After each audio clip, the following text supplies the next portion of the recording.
Friends, we discuss in the first lecture and second lecture about the thermodynamics, first law of thermodynamics and second law of thermodynamics. And we discuss in the combination of first law and second law of thermodynamics. Which example our discuss?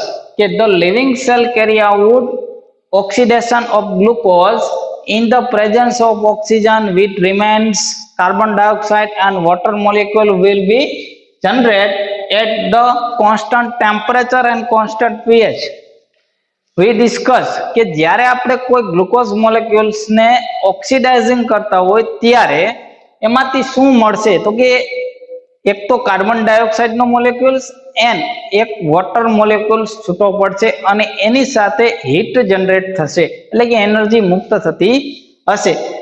તો વી example reaction તો કે C6H12O6 glucose molecule plus 6 mall of oxygen remains the reaction 6 carbon dioxide and 6 mole of water molecules will be generated at the temperature 25 degree centigrade or 298 Kelvin temperature and the pressure will be 1 atmospheric pressure or 760 mmHg pressure આપણે જ્યારે apply કરતા હશું ત્યારે carbon dioxide અને water molecule છૂટા પડશે કેમાંથી તો કે ગ્લુકોઝ મોલેક્યુલ નું ઓક્સિડાઇઝિંગ કરીએ ત્યારે.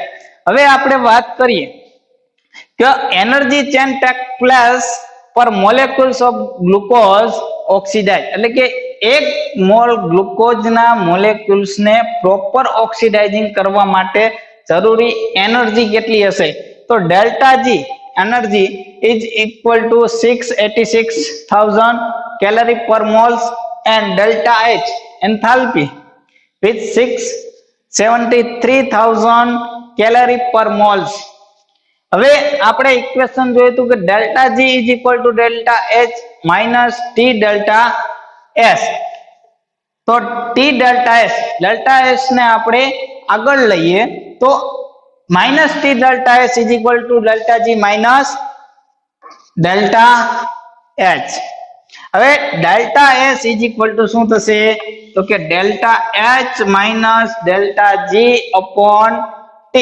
તો put down the value ઉપરની વેલ્યુ આપણે ઇક્વેશન માં એડ કરીએ તો કે delta S is equal to હવે આ માઈનસ અને આ minus why this minus is required અહીંયા આપણે નહોતા લખ્યા અહીંયા આપણે લખીએ શું કામ why તો કે જ્યારે આ રિએક્શન થતી હશે ત્યારે એ રિએક્શન માં delta G is equal to negative મૂલ્ય મળે એટલે કે એક્ઝર્ગોનિક રિએક્શન થતી હોવાથી આપણે અહીંયા માઈનસ સાઇન લખવામાં આવ્યું છે. હવે એન ટેમ્પરેચર 298 કેલ્વિન ટેમ્પરેચર લખ્યું તો ટોટલ જે આપણે ડેલ્ટા એસ મળ્યો એ ડેલ્ટા એસ કેટલો મળશે 44 કેલરી પર ડિગ્રી. તો આ જ રીતે આપણે કોઈ પણ વેલ્યુ કે કોઈ ટેમ્પરેચર અને કોઈ પીએચ ઉપર ના એક્ઝામ્પલ ને આપણે સોલ્વ કરી શકીએ. તો આપણે એમાં યાદ શું રાખવાનું એક તો ડેલ્ટા એચ નું મૂલ્ય અને ડેલ્ટા જી નું મૂલ્ય આ બે વેલ્યુ આપણે યાદ રાખવાની અને કયા ટેમ્પરેચર ઉપર આપણે વાત કરીએ એ ટેમ્પરેચર આપણે એડ કરવું પડશે અને એના ઉપરથી આપણે ડેલ્ટા એસ ની વેલ્યુ નક્કી થતી હશે. હવે આપણે જોઈએ કે relation between energy change and equilibrium constant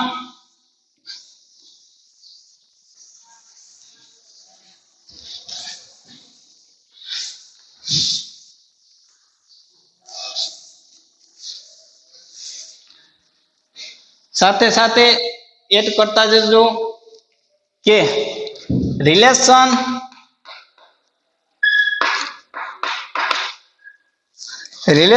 between standard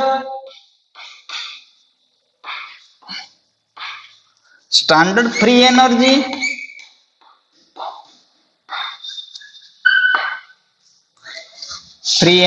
change and equilibrium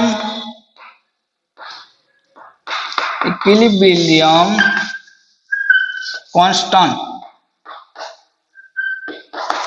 આપણો ક્વેશ્ચન શું છે તો કે relation between the standard free energy change and the constant of equilibrium.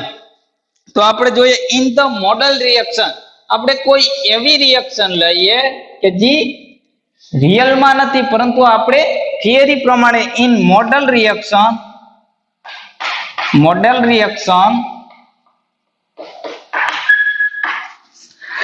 A plus B gives C plus D is called a reaction number 1.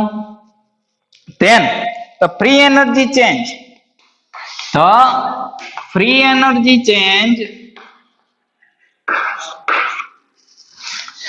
delta G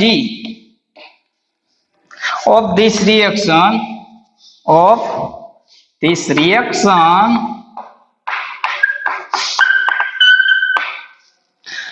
delta G is equal to delta G0 plus RT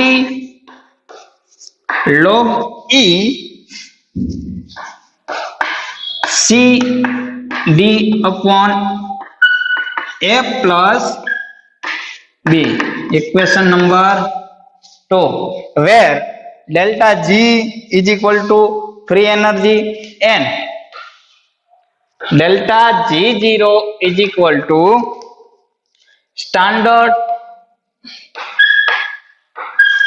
standard free energy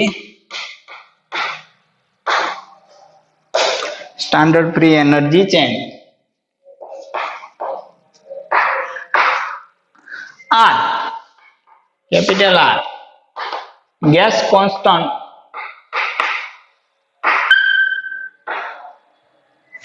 T, temperature, absolute temperature, and A, B, C and D is equal to molar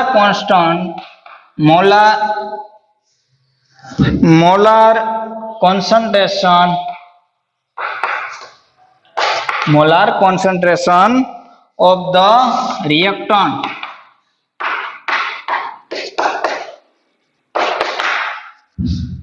વાત કરીએ આપણે કે delta G is equal to delta G0 plus RT log E C D upon F B.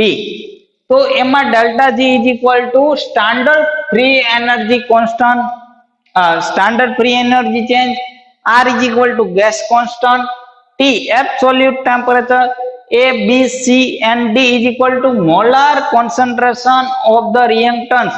Molar concentration એટલે કે જે આપણે પદાર્થો લીધા હશે કોઈ પણ સબસ્ટ્રેટ, એ સબસ્ટ્રેટ નું મોલર નું કોન્સન્ટ્રેશન કેટલું છે એ આપણે ચેક કરવાનું. Then after to elaborate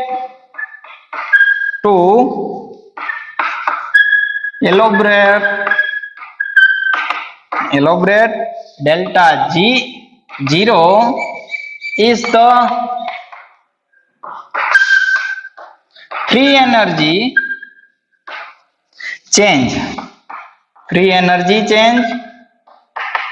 for this reaction under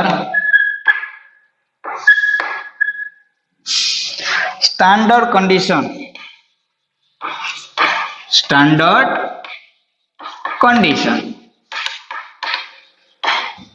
હવે delta G is the free energy change, but this reaction under the standard condition. એટલે કે જે આપણે રિએક્શન કરી, રિએક્શન કેવી કન્ડિશન ની, કોઈ પણ સ્ટાન્ડર્ડ ટેમ્પરેચર, સ્ટાન્ડર્ડ pH ની અંદર આ રિએક્શન કરતા હશું. So N A B C and D જે આપણે રિએક્ટન્ટ્સ યુઝ કર્યા હતા એ રિએક્ટન્ટ ની વાત કરી. ઇઝ ધ પ્રેઝન્ટ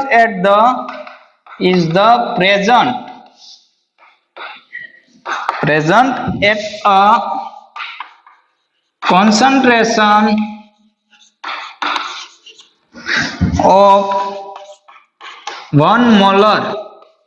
એટલે કે આપણે જે A પ્લસ બી સી અને ડી જે આપણે રિએક્ટન્ટ નો યુઝ કર્યો તો એ રિએક્ટન્ટ નું કોન્સન્ટ્રેશન કેટલું હશે તો કે 1 મોલ હશે. હવે વાત કરીએ કે delta G is the reaction depend on the, આ લખી નાખજો વિદ્યાર્થી મિત્રો. હવે આપણે જોઈએ કે ડેલ્ટા જી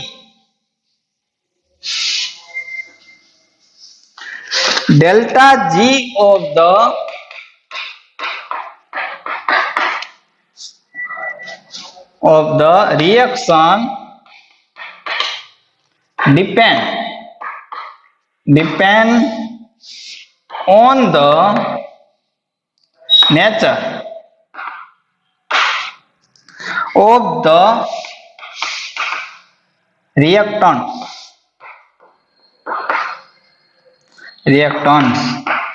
કે ડેલ્ટા જી કેના ઉપર આધારિત હશે? ડિપેન્ડ ઓન ધ નેચર, એટલે કે નેચર ની અંદર જે આપણે રિએક્ટન્ટ યુઝ કર્યા હતા એ રિએક્ટન્ટ ઉપર ડિપેન્ડન્ટ હશે. So and its concentration as equation number 2, જે આપણે નીચે ઇક્વેશન લખ્યું હતું equation at equilibrium. So delta G is equal to 0. જે આપણે અગાઉના લેક્ચર ની અંદર વાત કરી હતી ડેલ્ટા જી 0 નું એને મૂલ્ય 0 મળે, વેલ્યુ ડેલ્ટા જી વેલ્યુ 0 મળશે ત્યારે એ રિએક્શન કેવી થતી હશે તો કે ઇક્વિલિબ્રિયમ સ્ટેટ ની અંદર એ રિએક્શન થતી હશે અને એ રિએક્શન ની અંદર કોઈ પણ પ્રકારનો ચેન્જ થતો હશે નહીં. હવે વાત કરીએ તો કે જે આપણે ઇક્વેશન હતું કે delta G is equal to delta G 0 plus R T log e C D upon A plus A B, આ આપણું ઇક્વેશન નંબર 2. હવે delta G is equal to 0. So 0 is equal to delta G0 plus RT log E C D upon A અને B. Equation number 3. When the delta G is the, હવે delta જી ને આપણે આગળ લઈ લઈએ. Delta G0 is equal to minus RT log E C D upon A plus A B. Equation number 4. Minus શું કામ? Delta G આગળ આવ્યો, ડેલ્ટા જી માઇનસ થશે પરંતુ જે આપણે મૂલ્ય જોતું એ માઇનસ માં લેવાય નહીં, એટલા માટે પાછળની કિંમતને આપણે શું કર્યું? માઇનસ કરી દેવામાં આવી. હવે તો equilibrium constant under the standard condition આપણે વાત કરી હતી કે જે રિએક્શન થાય in this reaction standard condition apply, standard condition apply. So શું થશે કે આપણે જે મોલર રિએક્ટન્ટ નો યુઝ કર્યો હતો એ મોલર રિએક્ટન્ટ માટે આપણે સ્ટાન્ડર્ડ કન્ડિશન ને એપ્લાય કરી, તેનો કોન્સ્ટન્ટ યુઝ કર્યો તો કોન્સ્ટન્ટ ઇઝ ઇક્વલ ટુ શું થશે? કે ડેશ ઇક્વિલિબ્રિયમ, કેમ કે આપણી રિએક્શન કેવી હતી? ઇક્વિલિબ્રિયમ સ્ટેટ ની હતી, એટલે કે કોન્સ્ટન્ટ છે કે dash equilibrium is equal two CD upon A B. આને ઇક્વેશન નંબર 5 આપી દો. Then after, however, in the reaction which more than one molecules, okay, however, in reaction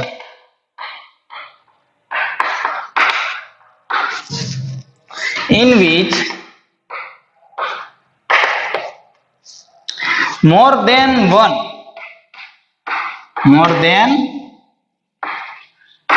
molecules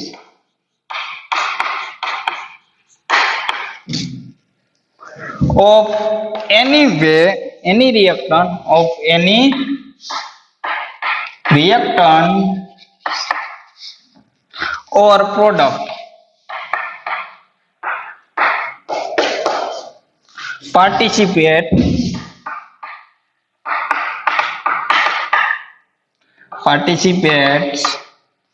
the general reaction. શું કહેવા માંગે કે જ્યારે આ રિએક્શન ની અંદર કોઈ પણ રિએક્શન ની અંદર એક કરતા વધારે molecules more than one molecules of the any reactants, એટલે કે એક કરતા વધારે રિએક્ટન્ટ નો ઉપયોગ થતો હશે. આપણે બે રિએક્ટન્ટ નો ઉપયોગ કરતા હતા A + B, તો એ આપણું થી 1 કરતા વધારે એટલે એક કરતા વધારે મોલેક્યુલ્સ એઝ અ રિએક્ટન્ટ તરીકે વર્ક કરતા હશે, અથવા તો product participate in general reaction, અને પ્રોડક્ટ પણ આ રિએક્શન ની અંદર ભાગ લેતી હોય, તો એવા રિએક્શન માટે A B + D upon D, reaction number 6, કે આપણે એનો મોલેક્યુલ્સ લઈ લીધો, એટલે કે એનું કોન્સન્ટ્રેશન આપણે એડ કર્યું, કે રિએક્શન ની અંદર આપણે એ રિએક્ટન્ટ્સ ના કોન્સન્ટ્રેશન પણ એડ કરી શકાય. સો A plus where A, B, C and D, small a, small b, small c and small d are the numbers of molecules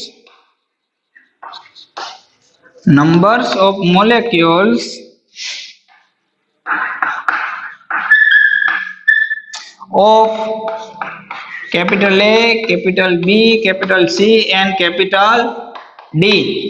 Small a, b, c અને d શું છે?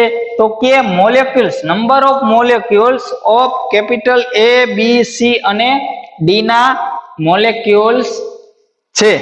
હવે આપણે એને participate in the equilibrium constant માં મૂકીએ, કે આ રિએક્શન ને આપણે ઇક્વિલિબ્રિયમ રિએક્શન ની અંદર મૂકીએ તો શું જોવા મળશે? તો participating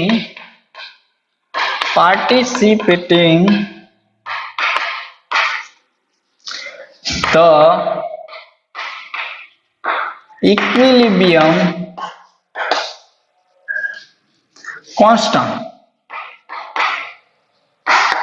is given by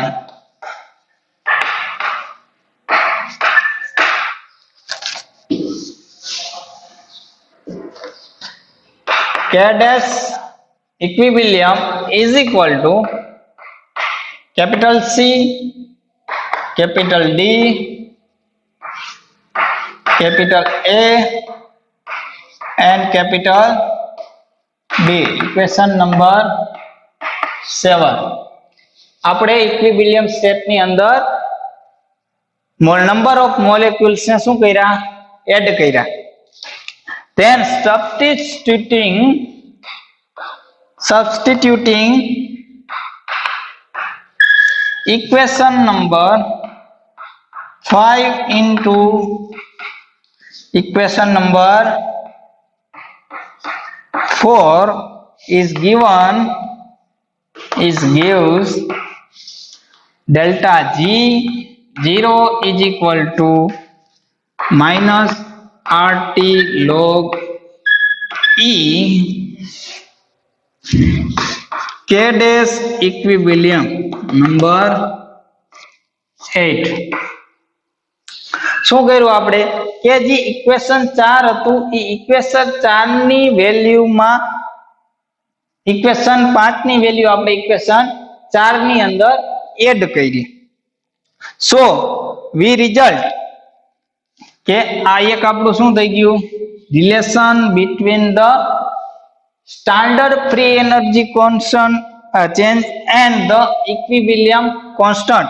શું આપને બે જોવા મળી ગયા? This is the equilibrium constant and delta G is equal to standard free energy change. એટલે કે બેયનું આપણે શું જોવા મળ્યું relation between the standard free energy and the equilibrium constant. Or હવે આ ઇક્વેશન ને આપણે બીજે કઈ રીતે લખી શકીએ કે delta G 0 is equal to આપણે log e ની કિંમત log 10 માં કન્વર્ટ કરશું એટલે કે -2.303 RT log 10 k dash equilibrium 9 number equation.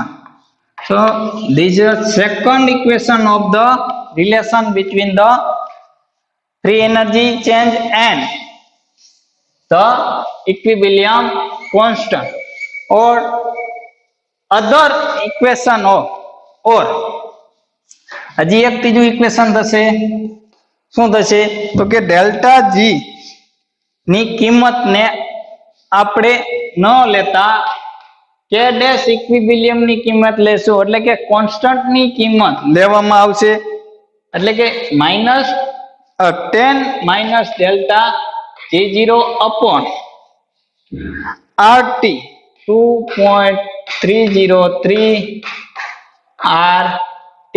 કેમ કે આપણે log ની કિંમતને કરતા કરી છે એટલે એ કિંમત આવી રીતે લખાશે. તો આ પણ આપણું શું થઈ ગયું ઇક્વેશન. આ ઇક્વેશન ને હજી આપણે સ્ટાન્ડર્ડ રીતે લખી તો k dash equilibrium is equal to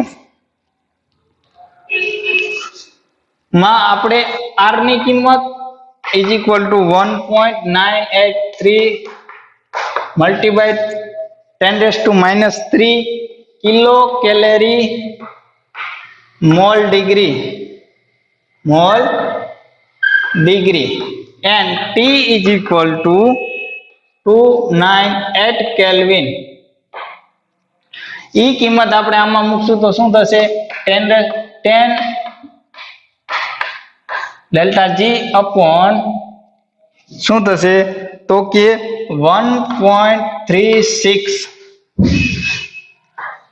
આ આપણી સ્ટાન્ડર્ડ કિંમત કે હવે જ્યારે ફ્રી એનર્જી ડેલ્ટા જી આપણે જે મળશે એ ડેલ્ટા જી નું કેની સાથે મલ્ટીપ્લાય કરવાનું તો કે 1.36 સાથે મલ્ટીપ્લાય કરી અને એનો આપણે log લઈ લે એની આપણે ઘાત લઈ લઈ 10 ની ઘાત લઈ લઈશું એટલે આપણે કોન્સ્ટન્ટ ઇક્વિલિબ્રિયમ મળી જશે. તો કેટલા ઇક્વેશન થયા તો કે 1 2 આ 10 નંબર આ 11 નંબર તો કે ટોટલ 4 ઇક્વેશન આપને મળ્યા કેના તો કે relation between the standard free energy change and the equilibrium constant. હવે where delta G is equal to શું થશે ડેલ્ટા જી નું મૂલ્ય આપણે કેમાં લખવાનું થશે delta G is expressed in kilo calorie પર મોલ અથવા તો કિલો કેલરી મોલ ઇનવર્સ એની અંદર આપણે એની વેલ્યુ લખવાની થશે. હવે વાત કરીએ આપણે કે summarise the relation between the equilibrium એટલે કે જે આપને આ ઇક્વેશન મળ્યું એ 4 ઇક્વેશન ઉપરથી આપણે એની વેલ્યુ લખી આપણે આ ઇક્વેશન એમને રાખી અને એની વેલ્યુ લખી તો કે k dash equilibrium delta G0 and the reaction કેવી જોવા મળશે એની વાત કરીએ તો પેલા હતું ગ્રેટર ધેન 1 એટલે કે એક કરતા વધારે જો આપને રેશિયો મળશે કેનો એની વાત કરીએ ગ્રેટર ધેન 1 એટલે કે k dash એટલે કે ઇક્વિલિબ્રિયમ કોન્સ્ટન્ટ નો રેશિયો આપને જો 1 કરતા વધારે મળશે તો ડેલ્ટા જી આપને કેવો મળશે? નેગેટિવ. નેગેટિવ મળતો હશે તો ઈ રિએક્શન કેવી થઈ? એક્ઝર્ગોનિક રિએક્શન, એટલે કે આપમેળે થતી રિએક્શન. અને એમાંથી શું થતું હશે? તો કે એનર્જી મળતી હશે. તો રિએક્શન વિલ બી ફોરવર્ડ. અથવા આપણે શું કરી શકીએ કે ઇટ સેલ્ફ રિએક્શન, કે પોતાની જાતે જ રિએક્શન થતી હશે. ક્યારે?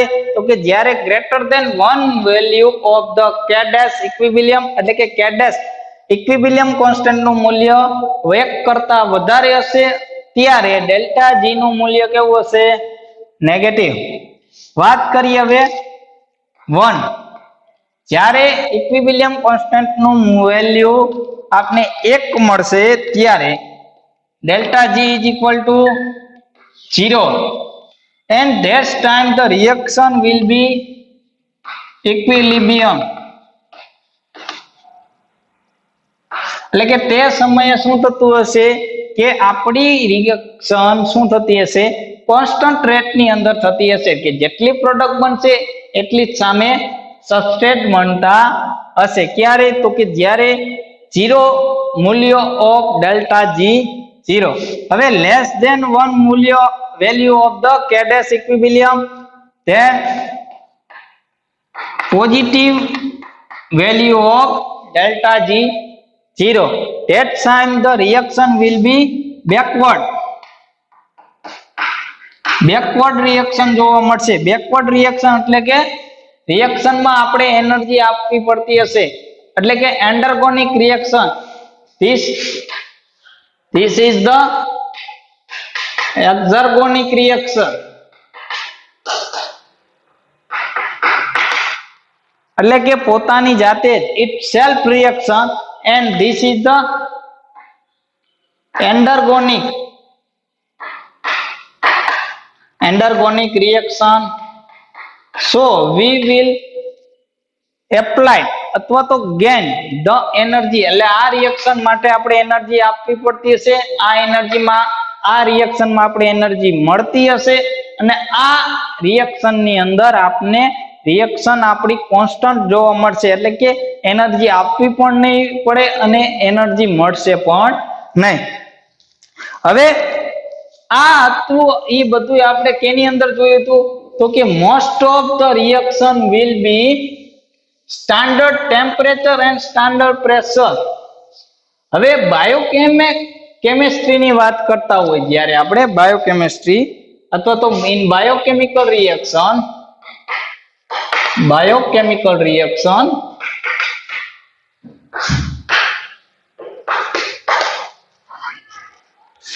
will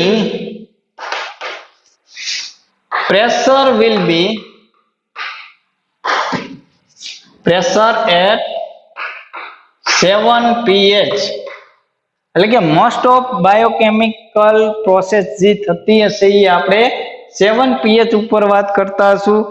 and the basic constant, the basic SI એકમ, SI યુનિટ અથવા તો standard international unit of energy is joule or capital J. So 1 calorie is equal to